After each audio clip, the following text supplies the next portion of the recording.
Welcome to NHRD Pune YouTube channel. I'm Neena Kamal with the latest episode of PeoplePoint.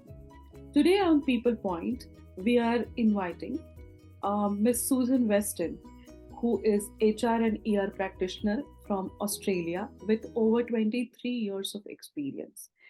Susan has worked for as senior union official for government organizations, for private organizations, for non-profits.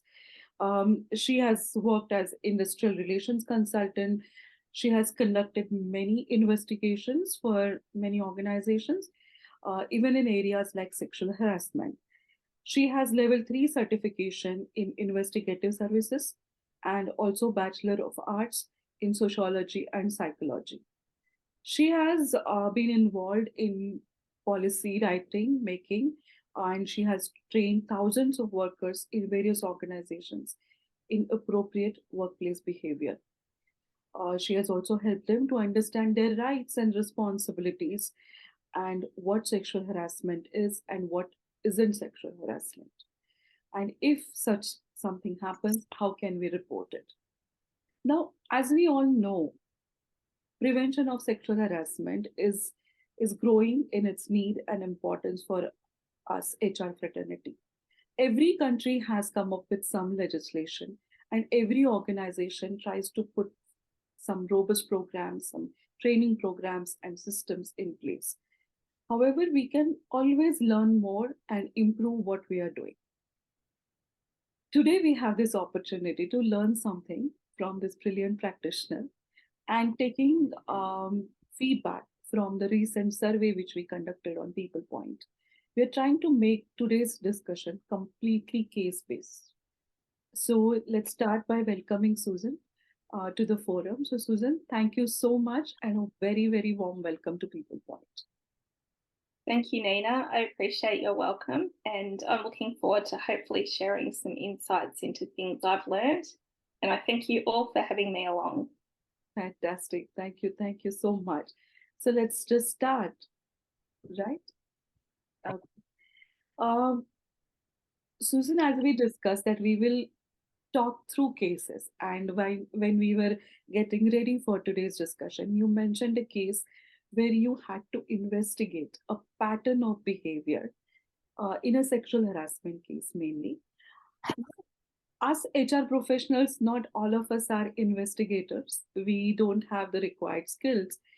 But then, what methods can we use while dealing with such cases? And what we should learn about critical aspects of our policy drafting? Can you just discuss that? Yes, thank you, Neena. So in a previous organisation I worked in, there was a case where the complainant had alleged she had an incident where another worker had physically picked her up and made unwelcome overtures towards her. She was very young, or when I say young, much younger than me.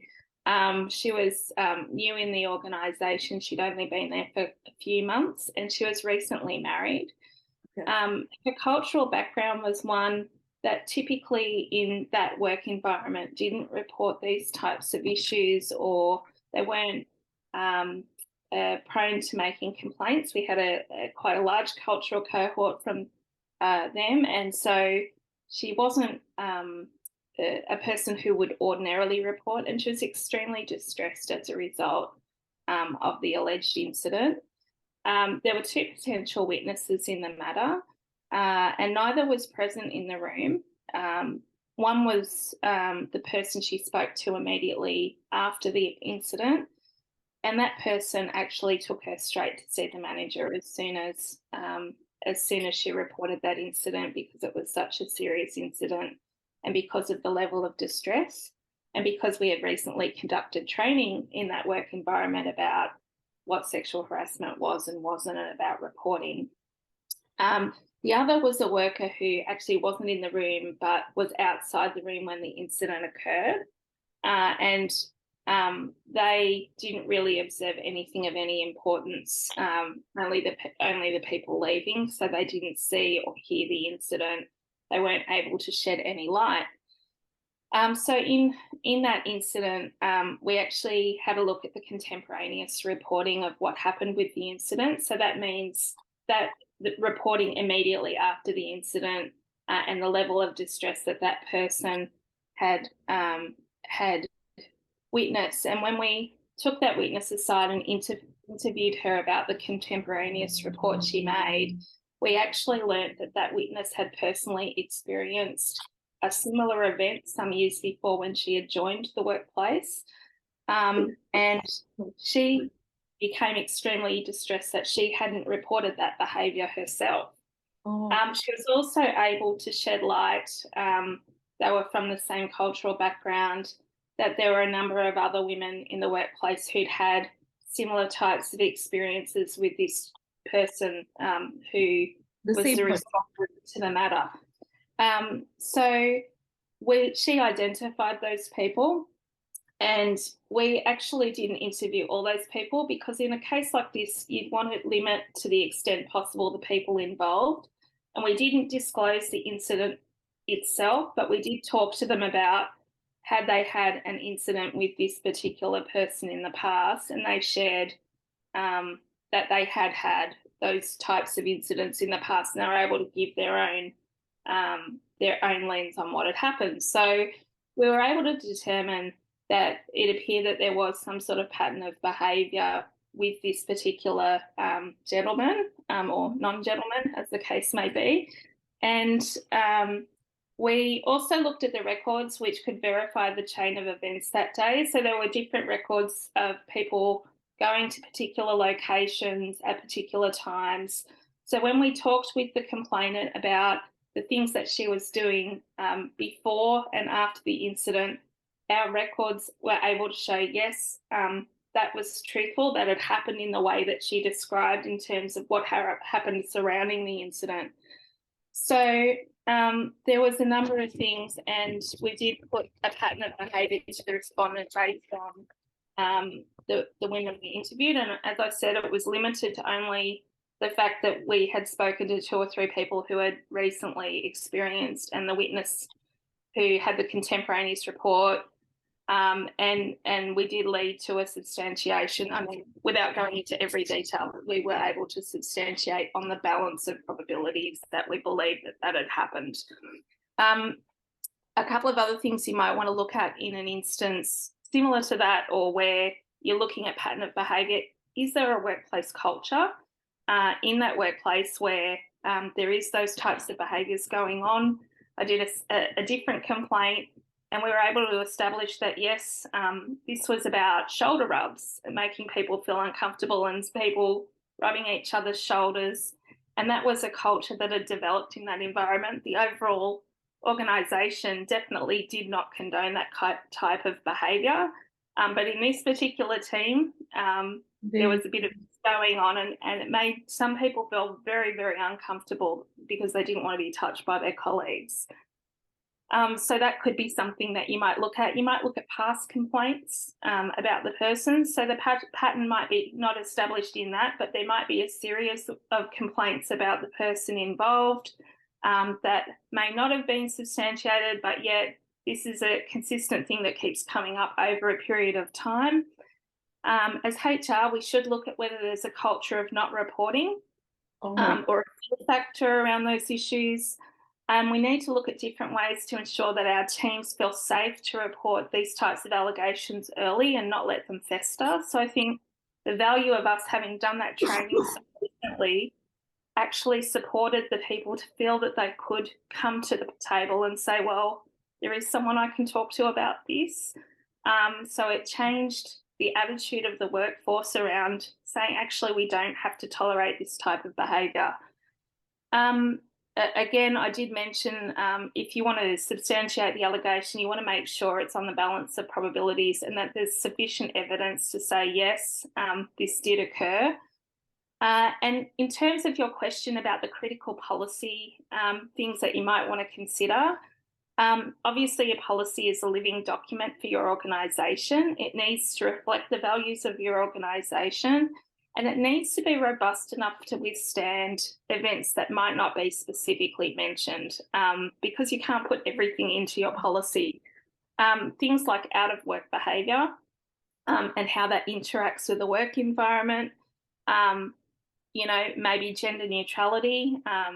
In Australia, any gender can be the victim of a sexual harassment. I know that's not the case for every jurisdiction, but gender neutrality is important because I think for a male who undergoes these types of behaviours, it can be very, very confronting, just the same as it can be for a female or another gender. So we need to make sure it is neutral. Even if it's not legislated, we need to meet our legislative requirements. So in different jurisdictions, our policy might have different requirements. Yes. Clear reporting mechanisms, maintaining confidentiality. So like I said, in that case, we didn't divulge the actual incident when we talked to other witnesses that weren't involved, but we did actually ascertain that there had been a report from someone that something had happened. We wanted them to talk about it. The other critical aspects is how you address the fear factor to make it comfortable for people to report and encourage to report early to reduce the instance of potential incidents from escalating. And in my view, the policy and the training really need to be championed by leaders within the business to make sure that it's relevant and that they're modelling that this is a zero tolerance for these types of things. So I guess they're the things that I would say are critical. Fantastic. Wow, wow, very brilliant. I like the concept of adequate behavior. It actually gives like kind of a guideline about what would be acceptable, what is not acceptable. Fantastic. So I a few years ago I had come across a case where it was like a she said versus he said kind of thing. There was no evidence, there was no witness, but there is this girl who claimed that XYZ guy is harassing her sexually by telling some inappropriate joke as a or a comment. And the guy she accused was basically known for his good performance, his good behavior. He was quite popular as helpful person, and he had a workplace relationship going on with another person, and which was known to everyone. So this came as a shock to even the investigative committee.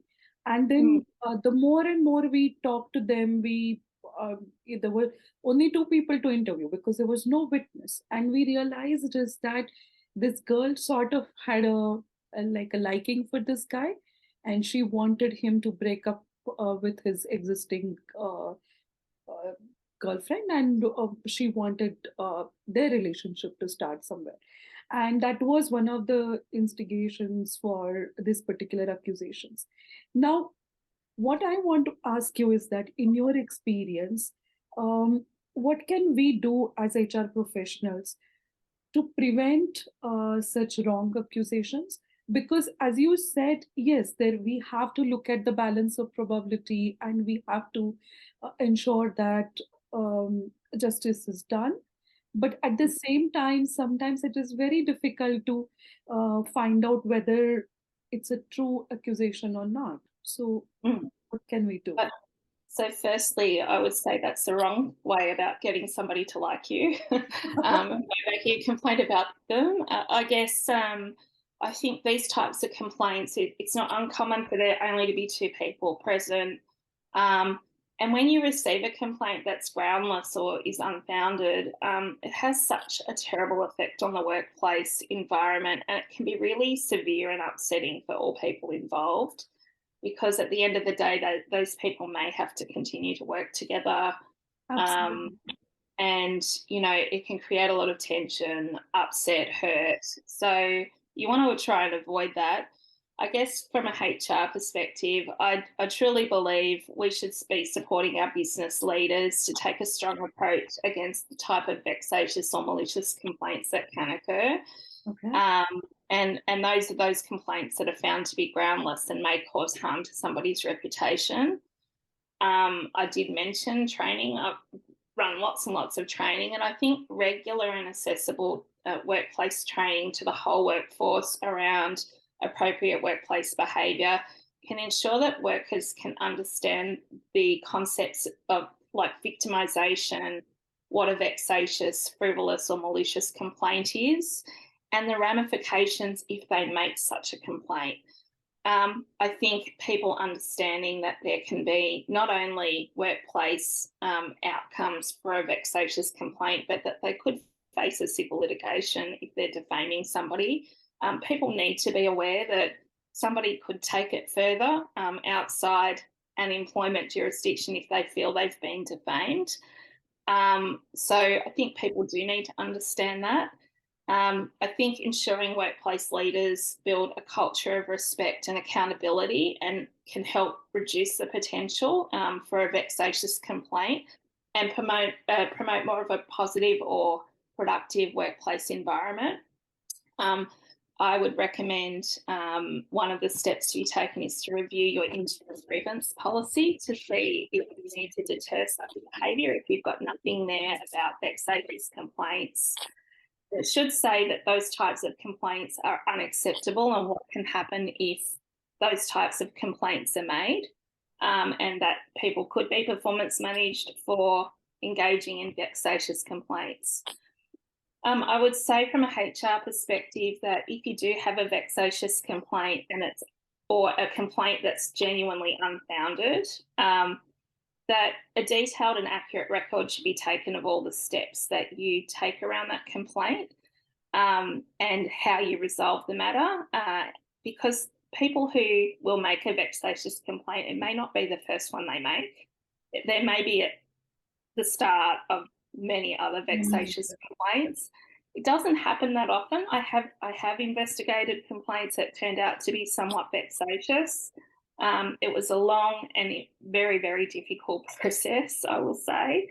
But you need to be able to demonstrate that each grievance has been approached fairly and it's been approached lawfully and that all relevant information's been considered when you form a view. It didn't happen in the way that, or it didn't happen in the way that that person has alleged. I wanted to mention for a he said, she said complaint, I had two separate investigations, probably had more, but two that I can recall that come to mind that involve physical touching, alleged physical touching, and both the respondents strenuously denied that they had inappropriately touched the other party. Both of those events occurred in a confined space. So the environment is something you may want to consider as well to prevent these types of complaints, because in a confined space, people may brush against someone in not a deliberate way. It's possible. It is possible. Even though that person may feel that it's deliberate, it could happen if you aren't cognizant of the environment around that space.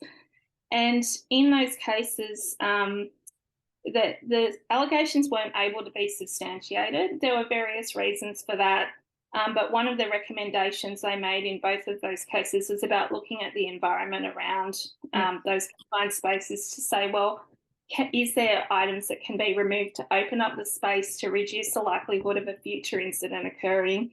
So I think having that reflective practice over things that are coming up where there's a he said, she said, and looking at the overall picture and is there any other factors we can do to prevent potential for those instances, especially if it is in a confined space that you can't necessarily control everything in that space, so that people aren't brushing against each other, creating those types of events. So even though it's a little bit off the topic of the other, I still thought that was relevant to share. Definitely relevant. Makes sense. All right. So the third, I wanted, we were talking about a case which you had where you talked about, about emotions display or recording of some behavior and how it helped you to determine the truth in the case.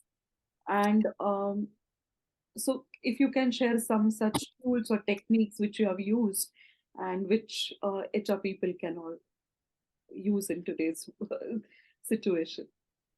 So I think there's a lot of different cases where it's important to note that not everybody's going to react in the same way. Just because a person doesn't necessarily show emotion doesn't mean they're not telling the truth. But it can be something that you might want to understand more. And so I guess I don't want to suggest that somebody who's not emotional can be the victim of harassment. They could absolutely be the victim of harassment. I remember there's been quite a few different cases where people's emotions really came to the forefront.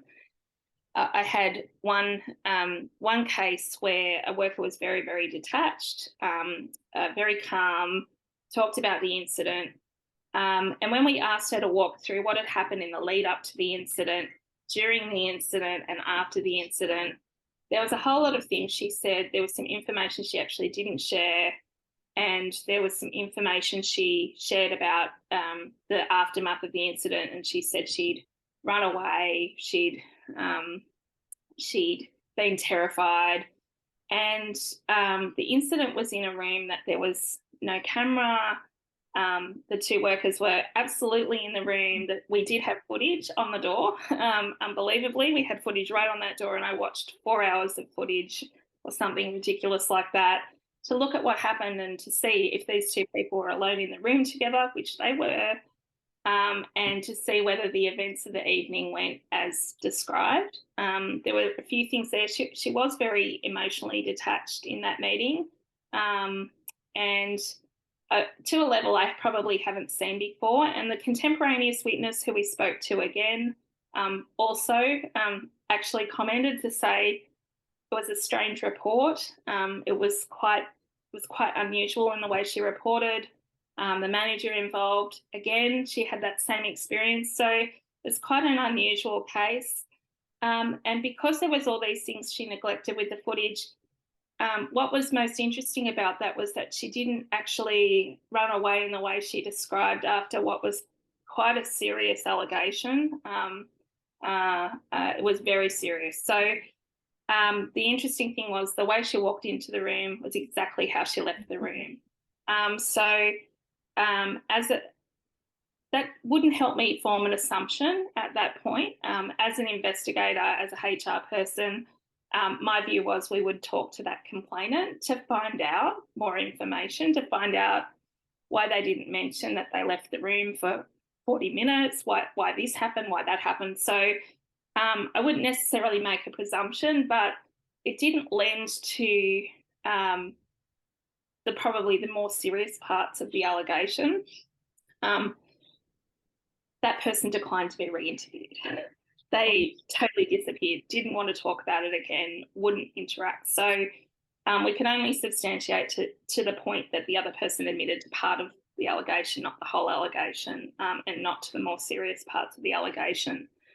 But this complainant went to ground and wouldn't. And it's not about blaming, but you might need to check those inconsistencies when you're going through this type of investigation, or people will say, well, I saw this person do this. You may need to go back to your complainant to find out more information. The footage was an important thing to look at.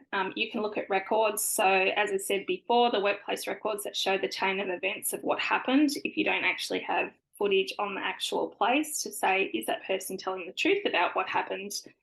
It can lend to, is there truth telling or not? In the same way that somebody who's very shocked, bewildered, distressed, can also support that the behaviour was really unwelcome. And I had one case where the worker received an anonymous text message from someone. It was quite rude, and they contacted their workmate, who was also their friend, who happened to know whose number it was, and it was, the linkage was only through work. And the shock and the distress and the bewilderment of this person, along with the fact that the only linkage between those two people was work, helped to determine that, yes, that person had been sexually harassed by their workmate.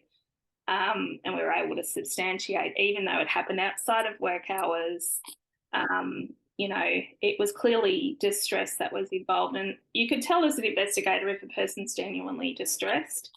But when you've got someone who gets a phone call in the middle of the incident to say, I don't know what's going on here, and that she was crying and all of that. So it was able to be substantiated because of all of those factors. So I think you look at a range of factors, not only somebody's emotions.